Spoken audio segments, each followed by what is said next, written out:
পুকুরের ধারে একটি বড় গাছের নিচে মা হাঁস তার বাসার ওপর বসে আছে।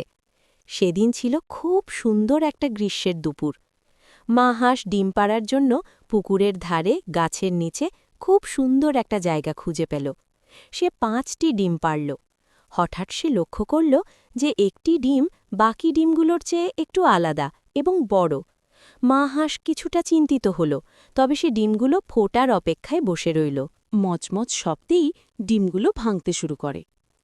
অবশেষে একদিন সকালে একে একে ডিমগুলো একদিন বড় ডিমটি ফাটল, কিন্তু বের হল ধূসর বিচ্ছিরে দেখতে এক হাঁসছানা।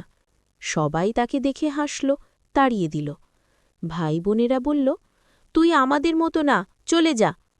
একলা ছানাটি খুব কেঁদেছিল, কেউ তাকে ভালোবাসেনি।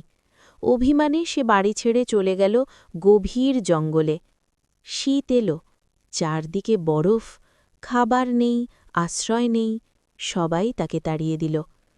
তারপর এলো বসন্ত, ফুল ফুটল, বরফ গলল।